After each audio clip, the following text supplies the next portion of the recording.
इस लेक्चर में हम कुछ मैथमेटिकल टूल के बारे में पढ़ेंगे जिनका हम फिजिक्स में यूज करते हैं। तो सबसे पहली चीज, हमें मैथ में जो फंक्शन हमारा रहता है फिजिक्स में उसी फंक्शन को ग्राफ में रिप्रेजेंट करते हैं। तो अगर कोई फंक्शन हमें दे दिया जाए y = fx, ऐसा कोई फंक्शन है। देखिए, कोई भी अगर आपको एक इक्वेशन दिया जाता है तो उस इक्वेशन में कुछ डिपेंडेंट टर्म होते हैं और कुछ इंडिपेंडेंट टर्म होते हैं। इंडिपेंडेंट टर्म जो है, इसमें ये x का जो टर्म है वो इंडिपेंडेंट है और x के हर एक वैल्यू पर आप देखेंगे y डिपेंड करेगा। जैसे x की वैल्यू में कुछ भी रखूंगा तो y की वैल्यू बदल जाएगी। तो x मैं अपनी तरफ से चूज करूंगा और y जो है वो मेरे हिसाब से बदलेगी। जैसे मैंने कहा कि y = x², ऐसा मैंने एक इक्वेशन ले लिया। अब ये इक्वेशन जब लिया तो y = x², तो इसमें x की वैल्यू जब 1 रखता हूं तो y की वैल्यू 1 आती है, x की वैल्यू 2 रखता हूं तो y की वैल्यू 4 आती है। तो अगर आपसे कोई कह दे कि कोई एक इक्वेशन है और उस इक्वेशन का आपको ग्राफ रिप्रेजेंट करना है, तो हम यहाँ पर चूंकि y और x 2 डायमेंशन में चल रहे हैं तो 2 डायमेंशन में हम ये लेते हैं, ये x एक्सिस है और ये y एक्सिस है। तो x एक्सिस में आप यहाँ पर ले लें 0 1 2 3 4 5 6, यहाँ y पे भी 0 1 2 3 4 5 6 इस तरीके से।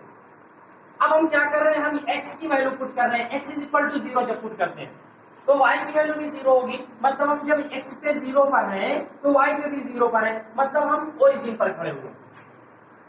अब मैंने क्या किया, x = 1 रखा, x = 1 रखा तो y = 1 आ गया। तो जब हम 1 पर हैं तो y पे 1 पर हैं, यहां कहीं पर x पर 1 y पे भी 1। अब जैसे ही हम x = 2 रखते हैं तो y = 2 का स्क्वायर हो जाएगा 4। अब x = 2 पर आते हैं तो y जो है वो 4 हो जाता है, मतलब कहीं यहां खड़े क्या करें। तो जब इसका हम ग्राफ बनाते हैं तो इसका ग्राफ यहां से यहां जाता है, फिर यहां से यहां जाता है, ऐसे जाता है, ऐसा कुछ।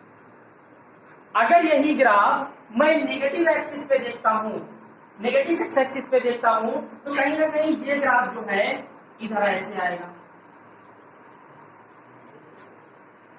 ठीक, वैल्यू रख करके देखूंगा, -1 रखूंगा, क्योंकि देखो आप देख रहे हैं y = x² है, x² को -1 रखोगे, -1 का स्क्वायर प्लस होगा, फिर y एक्सिस पे प्लस में जाना रहेगा, मतलब इधर भी आओगे तो प्लस में, उधर भी आओगे तो y पे प्लस में, क्योंकि स्क्वायर का टर्म है। तो अगर स्क्वायर का टर्म है तो इस स्थिति में ये एक इवन फंक्शन जो होता है, इवन फंक्शन ऐसा होता है कि उसमें ये राइट हैंड का जो मिरर इमेज होगा वो लेफ्ट हैंड पे होगा। ठीक, अगर हम इस एक्सिस के अबाउट, ये एक्सिस के अबाउट सिमेट्री रखेगा, इस एक्सिस को अगर पकड़ करके इसको ऐसे पलट दें तो उस कंडीशन में ये पहले जैसा ही बन जाए। तो इवन फंक्शन वो होते हैं जो एक्सिस के अबाउट मिरर सिमेट्री रखते हैं, और ऑड फंक्शन वो होते हैं जो एक पॉइंट के अबाउट सिमेट्री रखते हैं। एक पॉइंट के अबाउट जो सिमेट्री रखेंगे वो ऑड फंक्शन, लेकिन अगर एक्सिस के अबाउट सिमेट्री रखेंगे, मतलब पूरा मिरर इमेज बनाएंगे, तो वो इवन फंक्शन कहलाएगा। तो ये जो मैंने बनाया है, इस कर्व को हम मैथ में पैराबोला बोलते हैं, परवलय। तो ये परवलय का इक्वेशन है या पैराबोला का है इक्वेशन, y = x²। तो हमें कोई भी इक्वेशन दे सकता है और उस इक्वेशन को दे करके हमसे वो ग्राफ पूछेगा। तो ग्राफ देखने के लिए आप अलग अलग वैल्यू पुट करके भी ग्राफ निकाल सकते हैं। लेकिन कभी कभी क्या होता है कि कुछ इक्वेशन बहुत कॉम्प्लेक्स होते हैं, और जब इक्वेशन कॉम्प्लेक्स होते हैं तो उनका ग्राफ खींचना मुश्किल हो जाता है। जैसे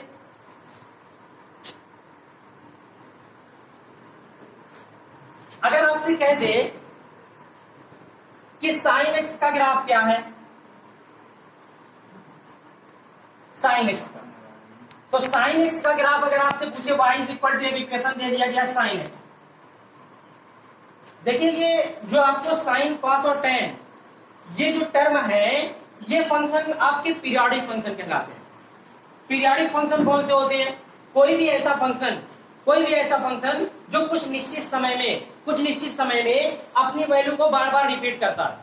बात समझो, अगर कोई आपसे पूछे फिजिक्स में कि पीरियोडिक मोशन किसे कहते हैं, तो आप उसको डिफाइन करोगे कि पीरियोडिक मोशन वो मोशन होता है जब कोई बॉडी किसी निश्चित टाइम में अपने मोशन को बार बार रिपीट करे। तो अगर मोशन को बार बार रिपीट करे तो पीरियोडिक मोशन होगा।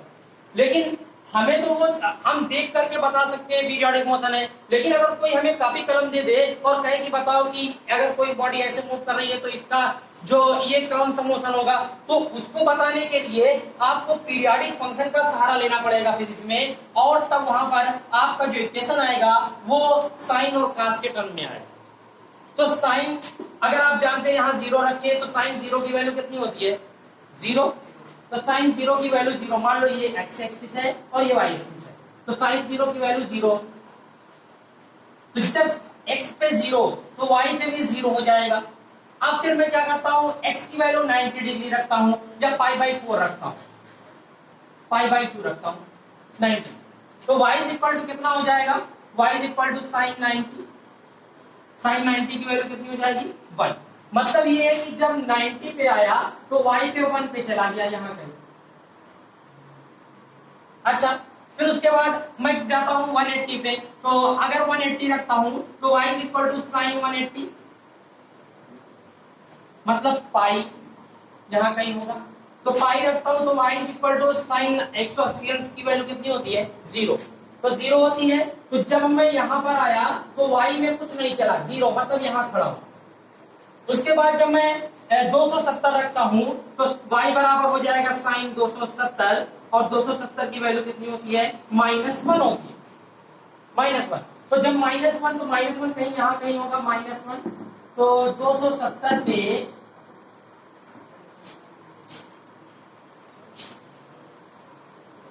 यहां कहीं। उसके बाद और रख सकता हूं 2 पाई, मतलब 360 डिग्री रखूंगा, और साइन 360 की वैल्यू 0 होती है, मतलब फिर यहां कहीं अगर 360 डिग्री होगा तो यहां कहीं होगा। मतलब यहां से गया यहां, यहां से यहां, यहां से यहां, यहां से यहां, फिर ऐसे ही और बढ़ाऊंगा तो ये फिर अपने आप को रिपीट करेगा, फिर अपने आप को रिपीट करेगा। ऐसे अगर इसको निगेटिव में लाता हूं तो ये ऐसे आएगा, पहले यहां, फिर मैं 0 पे जाएगा, फिर मैक्सिमम पे जाएगा। तो आप एक चीज देख रहे हैं, वो चीज ये है कि आपकी जो वैल्यू है वो 0, -1, 0, +1, 0, -1, 0, +1, 0, -1। इस तरीके से ये अपनी वैल्यू को बार बार रिपीट कर रहा है, और जब बार बार रिपीट कर रहा है तो इसलिए मैं कह सकता हूं ये जो फंक्शन है ये एक पीरियोडिक फंक्शन, ठीक। अब ये पीरियोडिक फंक्शन तो है, लेकिन क्या ये इवन फंक्शन है कि ऑड फंक्शन है? तो आप क्या करेंगे, आप इसकी सिमेट्री लेंगे। अगर इसको ऐसे पलट दें, इसको ऐसे पलट दें, तो हम ये देखते हैं कि ये एकदम क्या इसका मिरर इमेज बनता है, नहीं बनता। जब हम इसको पलटेंगे तो ये वाला पोर्शन यहाँ आ जाएगा, जबकि ये वाला तो नीचे है। तो अगर मिरर इमेज नहीं बन रहा है तो इसका मतलब ये है कि ये जो फंक्शन है ये ऑड फंक्शन है। तो याद रखना, साइन जो है, साइन का जो फंक्शन होता है वो ऑड फंक्शन होता है, और कास का जब हम कास का ग्राफ खींचते हैं तो कास का ग्राफ जो है आपका ऐसे बनता है। देख लो, कास 0 की वैल्यू कितनी होती है, 1। तो कास 0 पर 1 यहां कहीं रहेंगे, और बाकी 90 पे 0, ऐसा कुछ, समथिंग लाइक दैट। ये ऐसा कुछ बनेगा, और जब ऐसा बनेगा अब इसमें चेक करते हैं कि क्या इस एक्सिस के अबाउट मिरर सिमेट्री है। तो हम देखते हैं, इसको ऐसे पलट देंगे, एकदम से बराबर आकर के इस पर रख उठेगा, तो ये जो फंक्शन होगा वो ऑड फंक्शन, वो इवन फंक्शन, ठीक। तो साइन जो है ये ऑड फंक्शन है, और कास जो है ये इवन फंक्शन है। तो इवन फंक्शन में मिरर सिमेट्री पाई जाती है, जबकि ऑड फंक्शन में मिरर सिमेट्री नहीं पाई जाती। आप एक चीज देख रहे होंगे कि साइन की जो वैल्यू है, साइन की वैल्यू है ये +1 से -1 के बीच में रुकी हुई। यहां पर भी साइन की जो वैल्यू है वो -1, ये कॉस की जो वैल्यू है वो -1 और +1 के बीच में रुकी हुई। तो इनका जो डोमेन है ये कहां से कहां तक है, तो वो -1 से +1 के बीच में। अब कभी कभी ऐसे फंक्शन का तो ग्राफ हम बना लेते हैं, लेकिन कभी कभी मिक्स फंक्शन का ग्राफ पूछता है, तो मिक्स फंक्शन का ग्राफ कैसे खींचे। जैसे आपको ये मालूम ही है कि अगर कोई फंक्शन दिया गया y is equal to x, y is equal to x, तो y is equal to x कोई अगर फंक्शन दिया गया तो इसका जब ग्राफ खींचेंगे तो ये एकदम स्ट्रेट लाइन आएगी जो ओरिजिन से जाएगी। ठीक, ये एक स्ट्रेट लाइन का इक्वेशन है। अच्छा, अगर हम इसमें देखें तो y बाई एक्स, ये एंगल थीटा लेकर के देखें तो y by x is equal to हो जाएगा टेन थीटा, क्योंकि इसमें जो है ये y एक्सिस पे होगा और ये x एक्सिस पे होगा, तो आपको perpendicular upon base is equal to tan theta, और इसी को स्लोप बोलते हैं, परवरता। तो ये परवरता y अपॉन एक्स बराबर m हो जाएगा, तो y is equal to m x. यहां पर आप देख रहे हैं m की वैल्यू 1 है, तो m is equal to 1 is equal to 10 45 degree, theta is equal to 45 degree. तो यहां पर जो ये एंगल है वो 45 डिग्री का होगा। अगर कोई इंजीनियर इसका यूज करता है तो वो कुछ ऐसे करता है कि जब कभी उसको अगर सीढ़ी बनाना रहता है, सीढ़ी बनानी है, तो जब एक बड़ा इंजीनियर छोटे इंजीनियर को ये बात बताता है कि आप सीढ़ी बनाइए, और वो डायरेक्ट कहता है कि एक की बना दीजिए, तो एक का मतलब ये होता है कि वो छोटा इंजीनियर समझ जाता है कि ये कह रहा है कि आपको एक ऐसी सीढ़ी बनानी है जिसका स्लोप 1 होना चाहिए, झुकाव जो है वो 1 होना चाहिए, और झुकाव 1 होने का मतलब ये है कि परपेंडिकुलर और बेस का जो रेशियो है वो 1 होना चाहिए, मतलब परपेंडिकुलर और बेस दोनों बराबर होना चाहिए, और ये एंगल 45 डिग्री का। तो 45 डिग्री के एंगल पे वो सीढ़ी बनाए।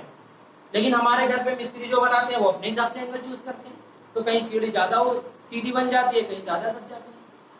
तो ये अलग अलग तरीका है, लेकिन ये स्लोप याद रखना कि ये टेन थीटा जो है वो स्लोप बताता है। तो अगर ये तो हो गया, अगर आपको दे दे कोई और इक्वेशन दे दे y is equal to m x plus c, तो ये भी एक रेखा का समीकरण है, और एक ऐसी रेखा का समीकरण है जो y एक्सिस को c अंताखंड काटती है, ऐसा कुछ। ये जो है ये c होगा। इस वाले में क्या था, इस वाले में c पे कटा हुआ 0 था, क्योंकि कुछ नहीं y बराबर x डालता, लेकिन यहां पर c पे कुछ कटेगा, तो ये कुछ ऐसे इक्वेशन इसका बने।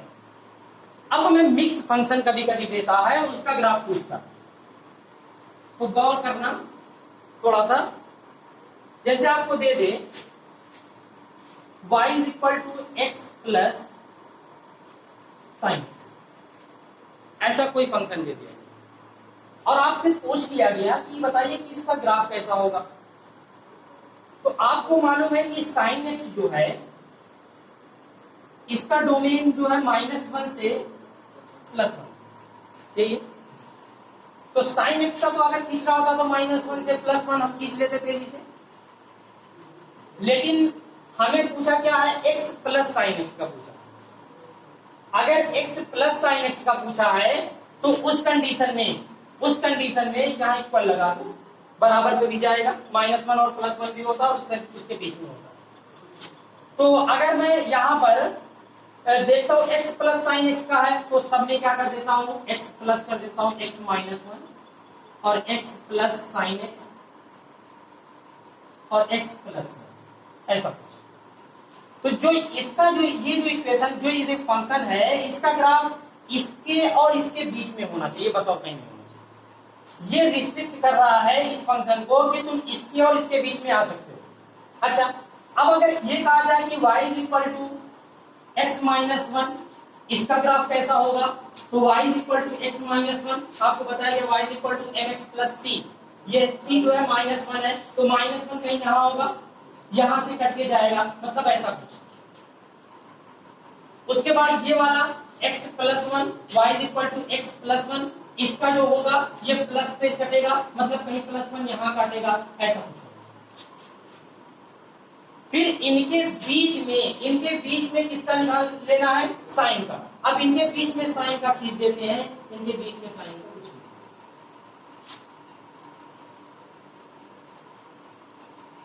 ऐसा कुछ ऊपर और ऐसा कुछ। तो इस तरीके से आप एक रफ डायग्राम आराम से खींच सकते हैं किसी भी फंक्शन का। देखो साइन 0 की वैल्यू 0 है, तो यहाँ पर 0 से होकर जा रहा है और कुछ। ठीक, तो मैं एक आइडिया दे रहा हूं कि किस तरीके से आपको ग्राफ खींचना है।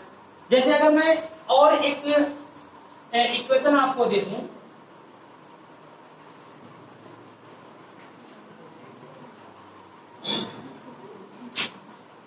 आपसे कहे कि y is equal to sine square x का ग्राफ खींचो, तो y is equal to sine square x. पहले तो y is equal to sine x का जब ग्राफ खींचेंगे तो आपको तो मालूम है कि ये है ऐसा कुछ, y is equal to sine x. लेकिन स्क्वायर आ गया, इसका मतलब ये है कि इसमें जो निगेटिव वैल्यू आएगी वो भी कहां चली जाएगी, पॉजिटिव। तो इसका जो ग्राफ होगा वो निगेटिव में जाएगा ही। तो जो निगेटिव है उसका स्क्वायर करोगे पॉजिटिव, तो निगेटिव ये है, बाकी तो पॉजिटिव है, तो ये जो निगेटिव वाला टर्म है ये भी ऊपर चला जाएगा, और जब ऊपर चला जाएगा तो इसका जो ग्राफ अब बनेगा वो कुछ यूं बनेगा ऐसा। ठीक, तो एक आइडिया आपको मिल रहा होगा कि किस तरीके से आपको किसी भी इक्वेशन का ग्राफ खींचना है। ठीक, और इसमें एक चीज सबसे मेन है कि आप इवन फंक्शन और ऑड फंक्शन को समझने की कोशिश करेंगे। ठीक, अब जैसे एक और मैं बता दे रहा हूं, आपसे कुछ और मिक्स करके इसी में दे दिया, आपसे कहा गया y is equal to sine x upon x square या sine square x upon x square, ऐसा कुछ कहा गया। तो इसमें आप देख रहे हो कि दो फंक्शन मिले हुए हैं, और वो फंक्शन जो है एक तो है 1 अपॉन एक्स स्क्वायर का, और दूसरा फंक्शन जो है वो साइन स्क्वायर एक्स का। ठीक, तो 1 अपॉन एक्स स्क्वायर का जो ग्राफ होता है वो कुछ ऐसा होगा, क्योंकि डिक्रीजिंग फंक्शन है, एक्स की वैल्यू जितना बढ़ाऊंगा वाई की वैल्यू उतनी कम होगी, तो ये कुछ ऐसा होगा। अगर इस पे देखो तो कुछ ऐसा होगा, इस पे देखो तो कुछ ऐसा होगा, इस पे देखो तो कुछ ऐसा होगा। हर एक कोऑर्डिनेट में ये ऐसा बनेगा। अब साइन स्क्वायर एक्स स्क्वायर लगा हुआ है, तो इसका मतलब ये है कि ये निगेटिव में आएगा नहीं। अगर यहीं पर साइन एक्स होता तो ये निगेटिव में आ सकता था, लेकिन चूंकि साइन एक्स नहीं बल्कि साइन स्क्वायर एक्स है, तो ये निगेटिव में आएगा नहीं। जब निगेटिव में नहीं आएगा तो इन्हीं के बीच में ग्राफ बनाना है, इन्हीं के बीच में ग्राफ बनाना है, और वो भी साइन का। तो ऐसा मैंने यहाँ इनके बीच में मैं बना रहा हूँ ग्राफ, ऐसा कुछ ऐसा। लेकिन आप देख रहे हैं कि स्क्वायर है, और जब स्क्वायर है तो निगेटिव में कभी होगा नहीं। जब नहीं होगा तो ये नीचे वाले का मुझे कोई काम है ही नहीं। हमारा जो ग्राफ रहेगा वो इसी में प्लस वाले में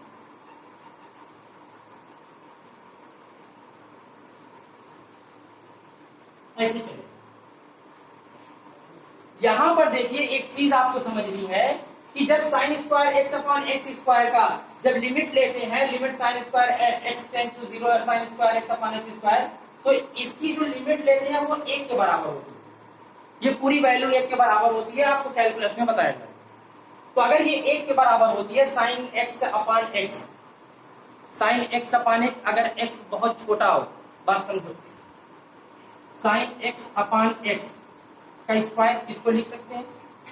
अगर एक्स बहुत छोटा हो, तो साइन थीटा बराबर क्या होता है, थीटा। तो अगर साइन थीटा बराबर थीटा है तो थीटा और थीटा दोनों, तो थीटा अपॉन थीटा बराबर कितना हो जाएगा, 1। जब एक्स बहुत छोटा हो तो यहाँ पर जब 0 पे आएगा तो वैल्यू 1 पे चली जाएगी ऐसे। ठीक, तो इस तरीके से हम इसका ग्राफ ऐसे बनाते हैं। क्लियर है ना? अब फिर मैं एक चीज और बताता हूं।